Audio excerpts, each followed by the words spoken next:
এইভাবে রান্না করলে যেমন ঝরঝরে হবে আর খেতে তো ভীষণ মজা হয়। রাধে কৃষ্ণ বন্ধুরা, আমি টুলটুল, আর এই টুলটুলের রান্নাঘরে আপনাদের সবাইকে স্বাগত। আজকে আমাদের রেসিপি হলো ঝরঝরে সেমাই বা জর্দার সেমাই। বন্ধুরা, সেমাই কিন্তু আমাদের কম বেশি সবারই খুব পছন্দের। তো সেমাই কিন্তু অনেকভাবেই তৈরি করা যায়। আজকে আমি সেমাই দিয়ে যে রেসিপিটা তৈরি করব তার নাম হলো জর্দা সেমাই বা ঝরঝরে সেমাই। তাহলে চলুন আমি কিভাবে তৈরি করছি দেখে নেওয়া যাক। তার জন্য চুলায় একটা প্যান বসিয়ে আমি এখানে কিছু পরিমাণ কাজু আর কিছু পরিমাণ কালো কিশমিশ ভালো করে ধুয়ে প্যানে দিয়ে দেব।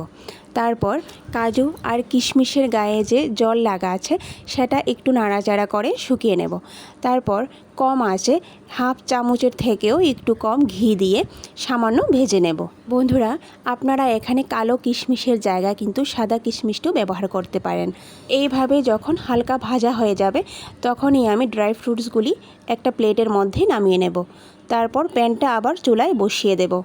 চুলায় প্যান বসিয়ে এতে আরও 1 চামচের মতো ঘি দিয়ে দেব। ঘি দিয়ে ঘিটা ভালো করে গলিয়ে নেব।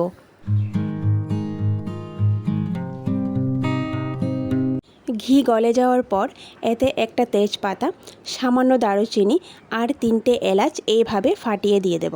তারপর একটু নাড়াচাড়া করে যখন একটা সুন্দর গন্ধ আসবে তখনই আমি এতে সেমাই দিয়ে দেব।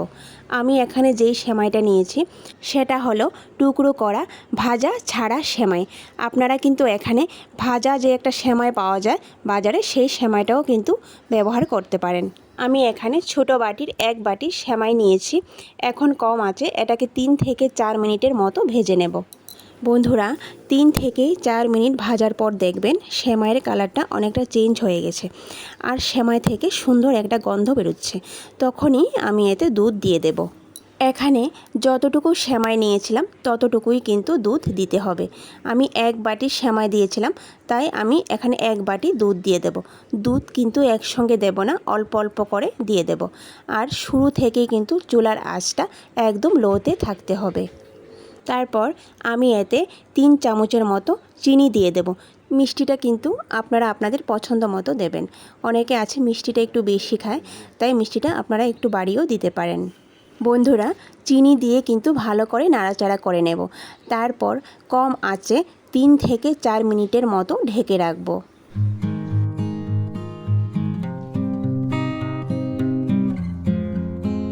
বন্ধুরা, ফিরে আসলাম 4 মিনিট পর। দেখুন দুধটা কিন্তু সবটা শুকিয়ে গেছে। এবার ভালো করে নাড়াচাড়া করে নেব। দেখুন, দেখেই মনে হচ্ছে যেমন সেমাই একটার গায়ে একটা লেগে আছে, কিন্তু তেমনটা নয়। এইভাবে নাড়তে নাড়তে দেখবেন সেমাইটা আস্তে আস্তে ঝরঝরে হয়ে আসছে। বন্ধুরা, আমি যেইভাবে সেমাইটা রান্না করেছি বাড়িতে একবার আপনারা এইভাবে রান্না করে দেখুন। সেমাইগুলো পুরো ঝরঝরে হয় আর খেতে ভীষণ মজা হয়। একবার বন্ধুরা এইভাবে তৈরি করে দেখুন, মনে হবে যেন সবসময় এইভাবেই তৈরি করে খাই। এবার আমি ভেজে রাখা ড্রাই ফ্রুটসগুলো সেমাইয়ের মধ্যে দিয়ে দেব। ড্রাই ফ্রুটসগুলো সেমাইয়ের মধ্যে দিয়ে আবারও হালকা হাতে একটু নাড়াচাড়া করে নেব। দেখুন বন্ধুরা, নাড়তে নাড়তে কিন্তু অনেকটা ঝরঝরে হয়ে গেছে। এবার আমি চুলার আঁচ বন্ধ করে দেব। বন্ধ করে দিয়ে 2 মিনিটের জন্য ঢেকে রাখব। 2 মিনিট পর পরিবেশন করে নেব। দেখুন বন্ধুরা, একদম ঝরঝরে হয়েছে। একটা সেমাইয়ের সঙ্গে কিন্তু আরেকটা সেমাই একদমই লেগে নেই। তারপর যে তেজপাতা আর দারুচিনিটা থাকবে সেটা ফেলে দেব। বন্ধুরা, ভিডিওটি সম্পূর্ণ দেখার অনুরোধ রইল।